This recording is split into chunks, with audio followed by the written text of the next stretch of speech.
In this video, I'm going to show you exactly how to make these little Dorset buttons that are bouquets of flowers.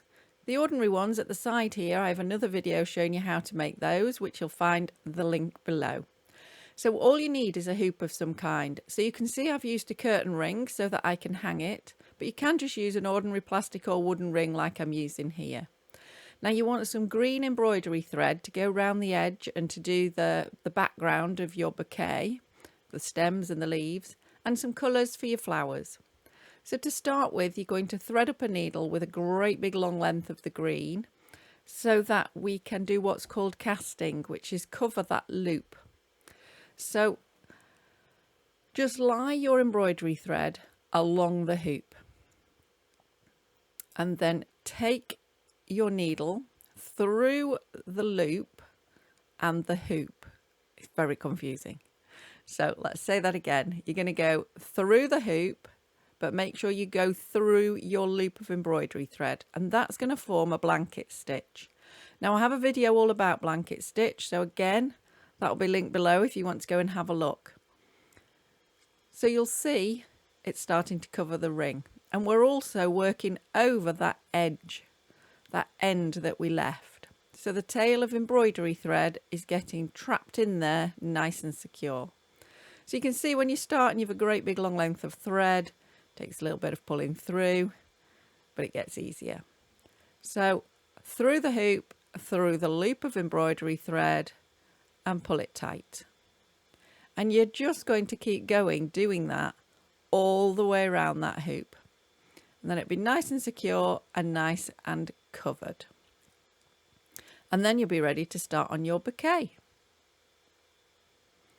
So once you've got there, you're going to form the background. Now I'm just going to show you, you're sort of going to go across, but don't go directly across because you need to start forming that angle. So I'm just showing you with a few strands, but for me that's not enough strands. Now you can do as many of these spokes or strands as you like, but I think really 6 or 8 is probably the minimum, so that you can get some detail. So you need to make sure when you set off you've left space for that, and then you just want to try and get them all about the same distance apart from each other, and obviously at the bottom they're all going through the same point, so you get that shape of a bouquet that you're looking for. And mess about until you're happy. Only once you're happy with it, proceed to try and secure it. So bring your needle through the hoop and just go round all of those spokes and pull it tight. And repeat. So you're coming round all of those spokes. Now how many times you wrap it wrap it round is up to you, because the more times you do it, the further up you'll become and the longer that stem will be at the bottom of your bouquet. So the one that you can see on the screen that I've already done has quite a long bit there. This one I'm just going to do a few. And then you start to form the background of the bouquet. So you're going to wrap your thread around the end spoke. Oh, I've come unthreaded. So you've wrapped it round that end spoke. And then you're going to need to bring your needle up, not in the next one, but in the next one along. So you've gone along 2 spokes.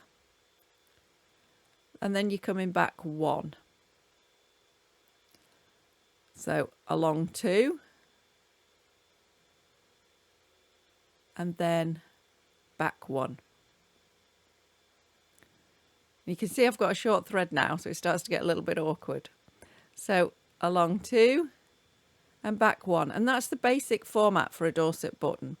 Now there's lots I can talk about here about joining your thread on with a little knot at the back and just making sure everything stays secure. But basically you're just going to keep working all the way up. And if you have any more questions about Dorset buttons, I recommend you watch the video linked below where I do it a little bit more slowly and show you a little bit more detail. So you're just going to keep doing that until you've filled that whole area. So you'll just get into a nice little routine where you go all one way, loop around the end and come back all the other way.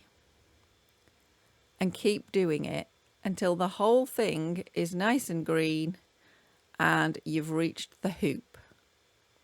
If you're enjoying this video, please give it a thumbs up so it spreads to more people. And if you want to catch all my videos in future, have a little subscribe and accept notifications, and you'll know every time one goes live. So you should now be getting to the top, which I'm going to do by magic. And then we can think about forming your bouquet. So I've made it to the top, and to finish off, and I do apologise the sun's come out, I'm just going to run my needle down the back of a spoke, just so that that thread is all the way to the bottom. Now I've just checked on the front to make sure it's not going to show, but to be honest I'm going to put the flowers on, so it probably wouldn't anyway. So there we go, it's all ready for our bright coloured flowers. So you've picked whatever colour you like, thread up your needle, and then I recommend just putting a little knot on the end of the thread just to stop it pulling through. And then push your needle through from the back to the front wherever you want to put your first flower. It can be between the spokes or on the spokes, it's up to you. And we're going to use French knots. So all you do is take your yarn and wrap it around your needle. Now, I recommend doing 3 or 4 times. So the first time I'm just going to do 3 little loops and then push the needle back down through the bouquet in about the same place as it came up, very, very close. And then pull the whole thread through and you'll form a little knot at the front, a little French knot. Now you can see that's a tiny one. So I will do another one and I'll put 4 loops on. So this time I'm going to come up through one of the spokes, so it'll be a little bit further forward, this flower. And I'm going to go 1, 2, 3, 4. So it should be a slightly bigger knot. Also, it depends how tight you pull your embroidery thread or how loose you leave it. And there's a little bit of a balancing act there. So I always say try and get it as tight as you can so that the eye of the needle still goes through easily. Much more and you can end up with big loops. Too tight and you can have trouble and you just end up with the tiniest knot ever anyway. So you can see that one showing up more. So I'll probably do most of mine with 4 loops to get the larger flowers, but I will intersperse with some smaller ones. So just wrap it round, back through close to where it came out. And you can start to create. So you could have as many different colours as you like, and you can spread them as much or as little as you like. You can have a few flowers, you can completely fill it like I've done. Your project, you can get creative.